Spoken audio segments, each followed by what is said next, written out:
아이들이 풀고 있는 문제집 문제는 시험에 나오지 않는다는 얘기를 드렸었죠.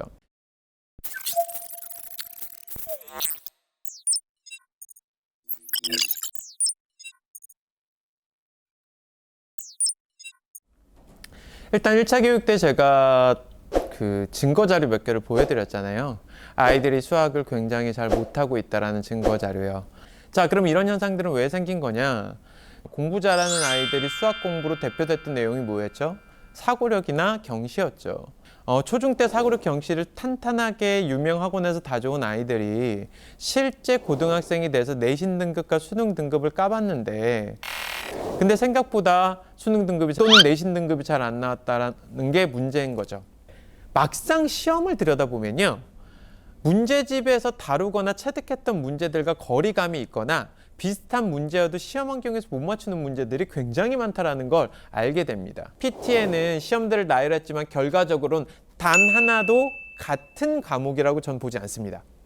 수학이라는 과목 하나로 묶어서 다 잘해야 돼? 말도 안 되는 헛소리입니다. 시험이라는 건요, 다른 과목으로 인지를 해야 되는 거고요. 반드시 시험의 범위를 좁혀서 타겟팅이 돼야 됩니다. 그 시험을 타겟팅해서 준비하지 않는 이상 절대 유의미한 등급은 받을 수 없습니다. 자, 그럼 이런 많은 상황들 속에서 아이들이 타겟팅이 돼야 될 시험은 너무 명확하죠. 그게 고1 내신과 수능이라는 겁니다. 자, 그러면 내신으로 넘어가 보겠습니다. 내신으로 시험지를 들여다보기 전에 제가 지난 1차 교육에서 5가지 문제를 분류하는 방법에 대해서 말씀을 드렸던 거 기억하시죠? 빨간색이 많을수록 실질적으로 아이들이 틀릴 확률이 높다라고 보고 지금부터 아이들과 빙의돼서 시험을 보도록 해보겠습니다. 자, 그러면 시험을 보러 들어가면요, 실제 맨 앞에 있는 1번 문제들, 2번 문제들, 3번 문제들, 뭐 이런 문제들은 아이들 맞추라고 내는 거라 빨간색이 없다라는 것들이 보이실 겁니다. 자, 그리고 보통은 4번부터 빨간색이 등장하기 시작을 해요. 실제 중학교나 초등학교는요, 이런 빨간색 문제 분류를 해보면 이런 빨간색이 등장되는 시점이 빨리 오지 않습니다. 실질적으로 전체 문항이 20에서 25문항 수학 문제가 나온다고 하면요, 빨간색이 3, 4개 있는 문제들이 실제 전체 문제의 비중으로 따지면 10% 이내일 확률이 높습니다. 그 얘기는 빨간색 빼고 다 맞아도 A가 나온다는 얘기인 겁니다. 자, 그런데 고등학교 시험지를 들여다보면 빨간색이 4번부터 등장하기 시작해서 쭉쭉쭉 나온다는 걸 아시게 될 거예요. 아이들은 한 11번 순간부터 굉장히 시간이 모자라는 압박을 받게 되고요. 그래서 결과적으로 서술형으로 넘어가서 문제를 풀게 되고, 서술형도 잘 못 풀다가 객관식은 찍기 시작을 하고, 찍기 시작을 하면서부터는 멘붕에 빠지겠죠. 정신도 없을 거고요. 그렇게 해서 시험이 종료가 돼서 등급 처리를 해보겠다는 거죠. 제가 자신 있게 얘기할 수 있는 건 어디서 날고긴다라는 학원에서 어떻게 공부를 했어도 고등학교 첫 번째 시험을 봐보면요, 등급이 안 좋고요. 이렇게 말씀드릴게요. 내가 고등학교 1학년이 되고 고등학교 1학년 실제 중간고사를 보고 난 다음에 내가 7등급인지를 알면요, 그 7등급을 올릴 수 있는 물리적 시간이 존재하지 않습니다. 고등학교 진학 전에 시험들의 등급이 3, 4등급 정도의 위치에 있어야 된다고요. 통계치 자체가 고등학생 때 등급을 한 등급 올리는 애가 실제 15% 정도밖에 되질 않고요. 2등급을 올리는 친구들이 1.5% 이내입니다. 그 얘기는 뭘까요? 실제 스타트 등급이 3, 4에 없으면 1, 2는 못 간다는 얘기인 겁니다. 자, 이제는 수능 얘기를 해보도록 할게요. 실제 이번 수능을 불수능이라고 사람들이 많이 얘기했습니다. 근데 초중 입장에서 이 불수능을 읽을 때는 이렇게 해석하는 게 맞아요. 어떻게 해석을 해야 되냐면요, 실제 수능 성적을 100점 만점으로 들여다보면요, 각 과목들의 1등급 컷이 실질적으로 보면 80점대로 형성되고 있다는 게 보이실 겁니다. 그리고 2등급 컷은 70점대로 대부분 형성되고 있다는 게 보이실 거예요. 그럼 이 얘기는 뭘까요?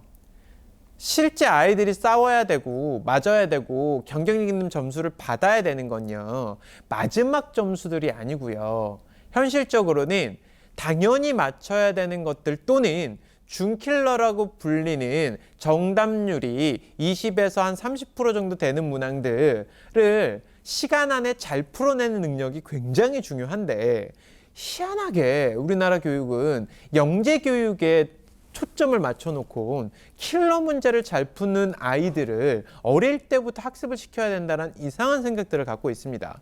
그리고 킬러 문제나 경시 문제나 나름 어려운 문제를 잘 풀면 당연히 그 아래 단계에 있는 문제들을 잘 풀 거라는 착각들을 하고 있어요. 수능이라는 녀석에서 우리가 지금 바라봐야 될 포커스는 초, 중 때는 적어도 2, 3점짜리 문제들 있죠. 지금 PT에 보여드리는 2, 3점짜리 문제들을 완벽하게 빠르게 푸는 연습이 먼저일 거고요. 그 다음에 4점짜리는 사실 초중 때 연습할 수 있는 문제들이 아니라고 보셔도 됩니다. 그런데 문제는 4점짜리 문제를 다 틀려놓으면요, 실제 4점짜리가 차지하는 비율이 있기 때문에 수능 점수는 곤두박질을 칠 수밖에 없습니다. 자, 그런데 제가 드리고 싶은 얘기는 이건 거예요. 어떤 아이가 초중 때 안정적으로 수능 포커스의 모의고사 같은 경우에는 2, 3점짜리를 잘 맞출 수 있고 내신 등급이 안정적으로 3, 4등급에 있게 만들어줄 수 있다고 하면 이 아이는 압도적으로 유리할 수밖에 없습니다. 이런 것들을 참고하시면 될 것 같고, 그래서 결과적으로는 이걸 통해서 4점짜리 또는 내신에서 킬러 문항들을 맞출 수 있는 물리적 시간을 시험 환경에서 벌어야 되고요. 그 다음에 공부할 수 있는 시간, 미리 해놓음으로 인해 고등학교 때는 충분히 거기에 집중할 수 있는 시간을 벌어야 됩니다. 자, 그런 것들이 학습 전략의 키포인트가 되겠죠. 제가 지금 띄워드린 PT는 실제 대치동 아이들의 등급 확인들을 쭉 해보면 이런 상황들이라고요. 제가 오늘 교육에서 공유해드리는 등급 변환 프로그램에 아이들 성적들을 쭉 넣어서 기록 데이터들을 정리해보면 등급이 굉장히 안 좋다는 걸 느끼게 됩니다. 참고하시고요. 자, 그래서 본격적으로 우리는 완전히 다른 공부를 해나가야 됩니다. 그리고 그 다른 공부들은요, 완전히 다른 형태의 초중이 하는 고등선행이 이루어져야 됩니다. 자, 그런 것들을 제가 초능력이라는 이름으로 원장님들 학원에 공급을 해드리겠습니다. 그럼 감사합니다.